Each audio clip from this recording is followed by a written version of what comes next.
Chapter लेकर आए हैं दो चर रैखिक समीकरण, और उसमें भी आज हम विलोपन विधि से दो चर रैखिक समीकरण को हल करना सीखेंगे।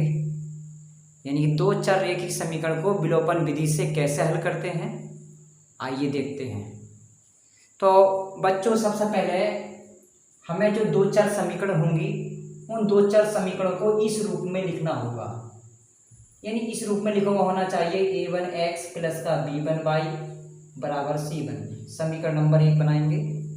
फिर दूसरी समीकरण जो होगी a2x प्लस का b2y बराबर c2, समीकरण नंबर 2। यानी जो समीकरण होंगी दो चर रैखिक समीकरण वो इस रूप में होनी चाहिए, तब उसको हम विलोपन विधि से हल करते हैं। तो आइए कैसे करते हैं विलोपन विधि से, अच्छी प्रकार से समझेंगे। तो विलोपन विधि में होता क्या है कि विलोपन विधि में दो चर रैखिक समीकरण होती हैं। उनमें क्या होता है कि दोनों समीकरण के या तो x के गुणांक बराबर करते हैं या y के गुणांक बराबर किए जाते हैं। या तो समीकरण 1, 2 से दोनों के x के गुणांक बराबर करने हैं या y के गुणांक बराबर करने होते हैं। और जिनके गुणांक हम बराबर करते हैं तो हम उसके चिन्हों को देखते हैं। यदि समान चिन्ह है तो समीकरण को घटाने पर लिखा जाता है, यदि विपरीत चिन्ह है तो समीकरण को जोड़ने पर लिखा जाता है। तो आइए चलते हैं बच्चों। तो ये हमने लिखा है एग्जाम्पल नंबर 1 दिया है समीकरण x माइनस वाई बराबर 2, x प्लस वाई बराबर 2। ये समीकरण 1 बना दिया हमने, इसको हमने समीकरण नंबर 2 बना दिया, तो बना सकते हैं। अब यहाँ पर हमें ये देखना कि समीकरण 1 और समीकरण 2 में या तो x के गुणांक बराबर करेंगे या y के गुणांक बराबर करेंगे। या तो दोनों समीकरण में x के गुणांक बराबर करते हैं या y के गुणांक बराबर करते हैं। तो देखो यहाँ बच्चों गुणांक यहाँ पहले से ही ऑलरेडी बराबर है। यहाँ जो गुणांक बराबर है, आइए यहाँ से अब आगे कैसे सॉल्व करेंगे जब बराबर होते हैं। तो हम यहाँ से लिखेंगे समीकरण 1 व समीकरण 2 को हल करने पर, हमने लिखा यहाँ से हल करने पर। तो समीकरण 1 नोट करेंगे, x माइनस का y बराबर 2, समीकरण नंबर 1, समीकरण 2 उतारेंगे, x प्लस का y बराबर 2, समीकरण नंबर 2। अब यहाँ से क्या देखना है, तो y के अगर गुणांक देखते हैं तो y के गुणांक बराबर हैं, तो y बेस पर सवाल को हल कर सकते हैं। तो हम इसके चिन्हों को देखेंगे कि एक प्लस का और एक माइनस का। अगर एक प्लस और एक माइनस होता है तो सवाल जोड़ने पर करा जाता है, तो हमने यहाँ पर लिख दिया जोड़ने पर। क्या लिखा हमने बच्चों, जोड़ने पर। अब जब जोड़ेंगे तो एक y माइनस का है और एक y प्लस का है, घात बराबर हैं, गुणांक बराबर हैं, तो ये कट जाता है। यहाँ से 1x और 1x कितना हो जाएगा जोड़कर, 2x हो जाएगा, बराबर लिखा। 2 और 2 कितना हो जाएगा, 4, क्योंकि हमने जोड़ने पर लिखा था, जोड़ रहे हैं। 2 से काटेंगे 2 एकम 2, 2 दूनी 4, तो x बराबर कितना आ जाएगा, 2 आ जाएगा। हमने x का मान निकाल दिया। अब x का मान कोई सी भी समीकरण में रख सकते हैं बच्चों, चाहे तो 1 में रख दो चाहे 2 में रख दो, कोई सी में भी रख सकते हैं। तो हमने यहाँ से लिखा यहाँ से कि x का मान समीकरण 1 में रखने पर, हम समीकरण 1 में x का मान इसलिए रखते हैं ताकि y का मान निकल जाए। हमने x का मान 2 रखना है समीकरण 1 में, समीकरण 1 ये रखी, देखो यहाँ पर हम 2 रखेंगे, 2 माइनस का y बराबर 2, यहाँ से बनेगा माइनस का y बराबर 2। ये प्लस का मान है, इधर जाकर लिखना होता है तो माइनस का पहुँच जाता है, तो माइनस का y बराबर 2 में से 2 जाएगा 0, ये चिन्ह भी 0 में चला गया, क्या बन जाएगा 0। तो यहाँ से x और y के मान कितने आए एक साथ लिखने होंगे, हम लिखेंगे अतः x बराबर 2 और y बराबर 0। ये इस समीकरण के हल हैं। यानी कि x का मान 2 निकाल दिया और y का मान 0 निकाल दिया बच्चों। तो ये बच्चों सवाल समझ में आया होगा। तो हम आज विलोपन विधि सीख रहे हैं। तो विलोपन विधि में करना क्या होता है एक बार समझ लेते हैं। तो विलोपन विधि में 2 समीकरण होंगी। अब दोनों समीकरण के या तो x के गुणांक बराबर करेंगे या y के गुणांक बराबर करके समीकरण को हम हल करते हैं। अब जिसके गुणांक हम बराबर करेंगे उसके चिन्हों को देखते हैं।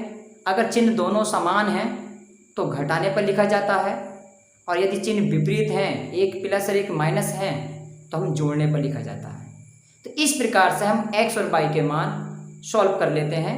x और y क्या है यहाँ पर चर संख्या है, क्योंकि इन समीकरण में दो चर आ रहे हैं और ये रेखिक समीकरण है, क्योंकि इनकी घात 1 है इसलिए इनको दो चर रेखिक समीकरण कहा जाता है। आइए क्वेश्चन नंबर नेक्स्ट देखते हैं। तो सेकंड क्वेश्चन देखते हैं कैसे सॉल्व करेंगे इसी का। तो हमने यहाँ से लिखा, इसको रिमूव कर देते हैं।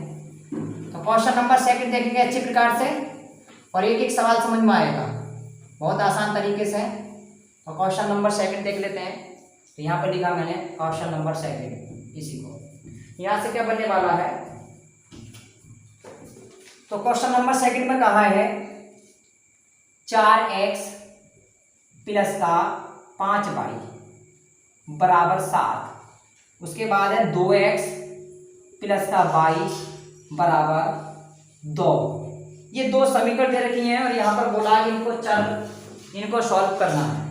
तो पहली समीकरण को हम, ये जो पहली समीकरण है इसको हम 1 समीकरण मानते हैं और इसको हम 2 समीकरण मानते हैं। अब समीकरण 1 व समीकरण 2 को हमें हल करना है। और हल कैसे करना है, या तो दोनों समीकरण के x के गुणांक बराबर करेंगे या y के करते हैं, किसी एक के करने होते हैं, या तो x के या y के। तो आइए जरा देखते हैं। यहाँ x का गुणांक 4 है, यहाँ y का गुणांक 5 है और ये अचर राशि है। यहाँ x का गुणांक 2 है, यहाँ y का गुणांक 1 है और ये अचर राशि है। यदि ये 5y है तो ये भी 5 होना चाहिए, तभी तो ये 5y बराबर हो जाएंगे। तो क्यों ना समीकरण 2 को 5 से गुणा कर दी जाए ताकि ये भी 5y हो जाए इसके बराबर। हमने यहाँ पर समीकरण 2 को क्या लिखा, 5 से गुणा करने पर लिख दिया। हमें लिखना पड़ेगा कि समीकरण 2 को 5 से गुणा करके हल करने पर, तो हल करेंगे, देखो 5 से गुणा करते हैं, 5 दूनी 10x प्लस 5 एकम 5y बराबर 5 दूनी 10। समीकरण नंबर 3 आ गई। अब इसी समीकरण के नीचे समीकरण 1 उतार लेते हैं। यहाँ से बनेगा 4x प्लस का 5y बराबर लिखा 7, समीकरण 1। अब समीकरण को किस रूप में करना है बच्चों, ये भी ध्यान देना है कि जिनके गुणांक बराबर करे हैं उन्हीं चिन्हों को हमें देखना है। तो ये दोनों चिन्ह काय के प्लस प्लस के हैं। देखो जब दोनों चिन्ह समान हैं, प्लस प्लस के हैं, तो सवाल को हम घटाने पर लिखते हैं। हमने लिखा घटाने पर, और घटाने पर नीचे के जो समीकरण के चिन्ह बदल जाते हैं। ये प्लस था माइनस हो गया, ये प्लस था माइनस हो गया, ये प्लस था माइनस हो गया, और ये आपस में दोनों कैंसिल होंगे।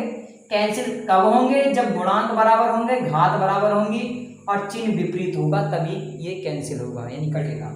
अब 10x से जब 4x घटा देंगे तो यहाँ से बनेगा 6x। 10 में से 7 घटा देंगे कितना बचेगा, 3 बचेगा, ये तो बचेगा। यहाँ से बनेगा x बराबर 3, ये गुणांक है, बटे में चला जाएगा, 3 एकम 3, 3 दूनी 6। तो x बराबर आ गया 1/2। हमने x का मान निकाल दिया। अब यही x का मान कोई सी भी समीकरण में रख सकते हैं ताकि y का मान निकल जाए। तो हमने यहाँ पर लिख दिया बच्चों कि x का मान समीकरण कौन सी में रखें, 1 में रख दो, 1 में रखने पर। तो समीकरण 1 में x का मान 1/2 रखना है। तो यहाँ चलते हैं समीकरण 1 लिख देखो, 4 गुणा x का मान 1/2 प्लस 5y बराबर 7। यहाँ से देखो 2 दूनी 4 और 2 एकम 2, 2 प्लस का 5y बराबर 7, या 5y बराबर 7 लिखा, ये प्लस का इधर जाएगा माइनस का, तो 5y बराबर 7 में से 2 जाएगा 5, 5 एकम 5, तो y बराबर कितना हो जाएगा 1। y का मान निकाल दिया, x का मान निकाल दिया, दोनों को हम एक साथ लिखते हैं लास्ट में। तो x बराबर कितना आया था 1/2 और y बराबर कितना आया था 1। तो ये आ गए इस क्वेश्चन के आंसर। तो ये विलोपन विधि जरूर समझ में आ रही होगी बच्चों, और बहुत इजी विधि है, बहुत आसान तरीके से विधि है, और इसको बार बार देखोगे इस विधि को तो समझ में जरूर आ जाएगा। आइए क्वेश्चन नंबर नेक्स्ट देखते हैं। क्वेश्चन नंबर नेक्स्ट में क्या कहा है, इसको मिटा देते हैं। तो ये जो विधि है वो बहुत हल्की है, और इसको जब समझेंगे तो बहुत हल्की हो जाती है ये विधि। तो क्वेश्चन नंबर 3 देखेंगे, क्वेश्चन नंबर 3 और समझा देते हैं। तो क्वेश्चन नंबर 3 में क्या कहा गया है, हम लिख लेते हैं इसको। तो हमने लिखा क्वेश्चन नंबर 3। तो क्वेश्चन नंबर 3 में दे रखा है कि x प्लस का y बराबर 5 और फिर कहा कि 2x माइनस के 3y बराबर 4। ये दो समीकरण दे रखी, चार समीकरण हैं और ये रेखिक समीकरण है। रेखिक समीकरण इसलिए कहा जा रहा है इसमें क्योंकि x की घात और y की घात 1 है, इसलिए रेखिक समीकरण कहा जा रहा है। दो चर इसलिए कहा जा रहा है, इसमें दो चर आ चुके हैं, एक x आया और एक y आया, तभी इसका नाम बना है दो चर रेखिक समीकरण। यहाँ से हम दोनों चरों की वैल्यू हमें प्राप्त करनी होती है, वो भी कौन सी विधि से? विलोपन विधि से। तो आइए सॉल्व करते हैं। तो पहली समीकरण बना दिया हमने पहली को और दूसरी को दूसरी समीकरण बना दिया। अब मैंने बताया था कि समीकरण 1 और 2 में हम या तो x के गुणांक बराबर करेंगे या y के गुणांक ही बराबर करते हैं। तो आइए चलते हैं। तो यहाँ देख तो y के अगर बराबर करना चाहते हैं तो y का गुणांक 3 है, y का गुणांक 1 है। यदि यहाँ इस समीकरण को 3 से गुणा करते हैं तो ये 3y हो जाएगा, इसके बराबर हो जाएगा। हमने यहाँ लिखा समीकरण 1 को 3 से गुणा करके हल करने पर हमने लिखा समीकरण 1 को 3 से गुणा करके हल करने पर, तो 3 से करते हैं 3x प्लस 3 की 22 से करेंगे तो 3y आएगी गुणा, 3 की 5 से करेंगे तो 3 पंजे 15। समीकरण नंबर 3 हो गई, नई समीकरण बन गई। अब इसी के नीचे दो समीकरण उतारनी है, तो 2x माइनस का 3y बराबर लिखा 4, समीकरण 2 आ गई। अब दोनों समीकरण को किस रूप में लिखना है ये पता होना चाहिए। जिनके गुणांक बराबर करे उन्हीं को चिन्हों को देखते हैं। तो हमने यहाँ y के गुणांक बराबर करे हैं, एक चिन्ह प्लस का और एक चिन्ह माइनस का है, ये विपरीत चिन्ह होते हैं, इन्हीं को जोड़ने पर लिखा जाता है इस कंडीशन पर।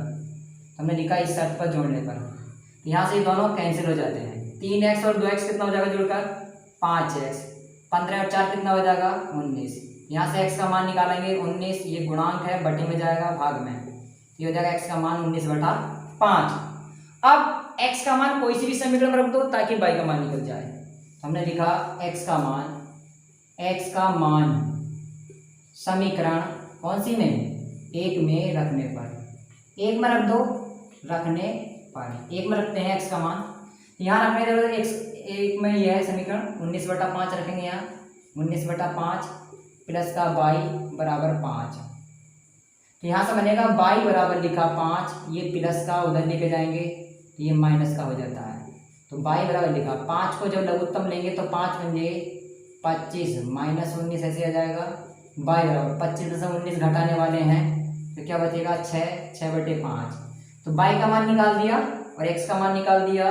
लास्ट में दोनों को एक साथ लिखेंगे, x बराबर लिखा 19/5 और y बराबर लिखा 6/5। दोनों ये हमारे सवाल के आंसर आ चुके हैं। तो ये बच्चों समझ में आ रहा होगा। आइए और रिवीजन करते हैं नेक्स्ट सवाल का।